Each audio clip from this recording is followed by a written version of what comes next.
It's very helpful for people to hear that they should make themselves competent and dangerous and take their proper place in the world. Competent and dangerous? Why dangerous? Because it's the alternative to being weak. And weak is not good. The people who shoot up the high schools, they're weak. They're weak. How is it good to be dangerous? Because it makes you formidable. And life is a very difficult process, and it's not for, you're not prepared for it unless you have the capacity to be dangerous. That doesn't mean that you should be cruel. It doesn't mean any of that. There's a statement in the New Testament, the meek shall inherit the earth. But the meek isn't well translated. It means something more like those who have swords and know how to use them but keep them sheathed will inherit the world. That's a way better way of thinking about it. You have to be powerful and formidable and then peaceful, in that order, right? And that's not the same as being naive and weak and harmless, which is what young men are being encouraged to be. It's like, that's a very bad idea. It's a very bad idea. Because naive, weak, and harmless means that you can't withstand the tragedies of life. You can't bear any responsibility. You'll end up bitter. And when you get bitter, then you get dangerous. But one thing I'm not getting, there's a big difference between letting people do something for themselves and saying men should be dangerous. By dangerous, that implies I should be ready to threaten someone, to hurt somebody. No, you should be capable of it. But that doesn't mean you should use it. There's nothing to you otherwise. Like, if you're not a formidable force, there's no morality in your self-control. If you're incapable of violence, not being violent isn't a virtue. People who teach martial arts know this full well, right? If you learn a martial art, you learn to be dangerous, but simultaneously you learn to control it. Both of those come together. And the combination of that capacity for danger and the capacity for control is what brings about the virtue. Otherwise, you confuse weakness with moral virtue. I'm harmless, therefore I'm good. It's like, no, that isn't how it works. That isn't how it works at all. If you're harmless, you're just weak. And if you're weak, you're not going to be good. You can't be, because it takes strength to be good. It's very difficult to be good.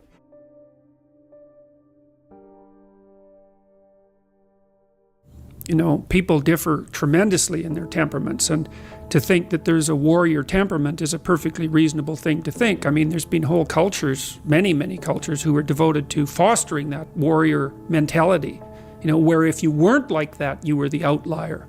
I would say that's probably true of most human cultures across most of time. You know, we've been fortunate enough to live in relatively peaceful times, at least the vast majority of us, so the necessity for that, like right at the edges of actual warfare, is much less than it might be under other historical circumstances. But it's a deep part of many people's nature. And so the question is, what do you do with that, right? And I mean, one alternative potentially is criminal behavior. And you know, the fact that so many people like watching movies about bad guys, you know, is an indication of how attractive that is to people. And then when they see people do the bad things, they're actually really deeply attracted by that, because it speaks to part of them that could go beyond the rules. And that's actually a necessary part. It's a really necessary part. Like, you don't make men safe by making them weak. In fact, they're much more dangerous when they're weak, because they'll stab you in the back when they get the chance, or take advantage of you when they get the chance. You make men safe, let's say, by making them strong, and then by making sure that they're disciplined. And so, you know, you've got people like you have got this, let's say, warrior mentality that's a deep part of their temperament, and then you have some choices about what you might do with that. You might try to discipline it and bring it under voluntary control and integrate it into your character, in which then it can make you someone who's stalwart and indomitable and who will move forward, you know, in the face of tremendous risk. And well, that's the optimal pathway if you have that kind of temperament. I think, like, it's the men that have the most, what would you call it? It's not aggressive exactly, but we'll leave it at that. Aggressive and fearless temperaments that can be the best men. But it's like having a very powerful dog. You better discipline it, because otherwise it's going to be a monster. In the last 20 years, the constant message to young people is self-esteem, feel good about yourself. It's like, I don't buy that. I think that you look at yourself in the mirror and you think, Jesus Christ, I could be a hell of a lot better than I am. Yeah. And the thing is, there's nothing more complimentary to tell a young person than that. It's like, look at you, you're a wreck. Grow the hell up. There's so much more to you than you're manifesting than you can hardly imagine. It's like, well, you think that's a criticism. It's like, no, it's not. It's a great compliment. It's like, look at how much more you could bring out into the world. Yeah. Get your aggression under control. Strengthen yourself. Like, take on some responsibility. See if you have enough bloody courage to tell the truth. Put your life together. Stop whining. And the men eat that up because no one's ever told them that, which just breaks my heart. Yeah. It's so bad. And, you know, the boys are pulling out of everything. They're pulling out of university. They're pulling out of life. They're pulling out of marriage. Yeah. And because of that, they're more awkward and unsophisticated than they would otherwise be. How would you summarize why men are in crisis now? I think it's because in a deep level, the West has lost faith in the idea of masculinity. Now, that's no different than the death of God. It's the same thing. And Nietzsche knew what the consequence of that would be. I mean, that's most of what he wrote about, you know, and so you'd say, well, the divine symbol of masculinity has been obliterated.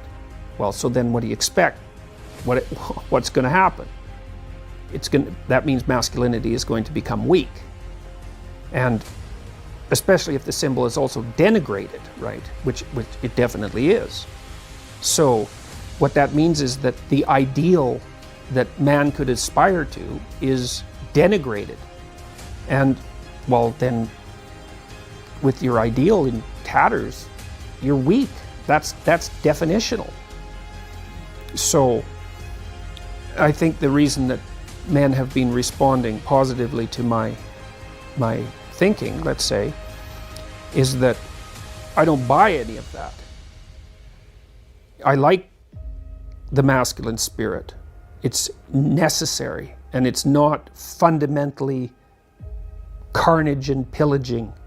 It's not fundamentally rape culture. You know, it's not fundamentally world destroying. And all of those things all of those aspersions have been cast upon it. That's partly the guilt of Western society for technological progress, even. And those are reasonable challenges to be set before men, but they're not reasonable accusations to swallow without criticism. What is a masculinity we can aspire to? Well, it's responsibility fundamentally, and it's to put it symbolically, is that your responsibility is to incarnate the spirit of the Logos. That's your responsibility. That's your role in life. And that is independent to some degree in whether or not you accept the idea of a transcendent and eternal reality. Now, I'm not making a case for that or against that. Those things are beyond human understanding.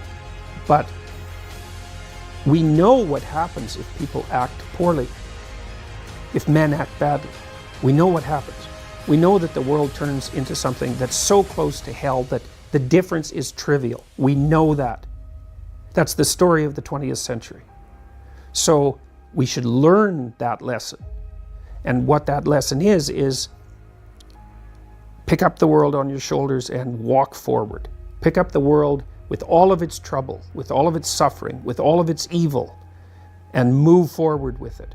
And in bearing that burden, learn that you're the sort of creature that can bear that burden and therefore deserving of respect. That's identification with the Logos. And I've never encountered an idea that's better than that, because it's so not naive. It's the opposite of naive. It's like there's terrible evil and there's terrible suffering. It's bottomless. But the human spirit is capable of voluntarily taking that on as a challenge. Well, it's worth a try. And that's where we get moving. Yes, exactly. That's That's the positive meaning. That's the positive meaning. That's the world-affirming meaning, you know, and that's self-esteem, let's say, you know, which is very poorly characterized. It's very shallowly characterized because it usually doesn't involve any sense of responsibility. But, you know, it's obvious it's obvious in some ways. If you look at the people that other people spontaneously respect, unless they've become unbelievably cynical, it's the people who adopt responsibility and deal with it competently. So it's not a mystery that that would be what you could aspire to.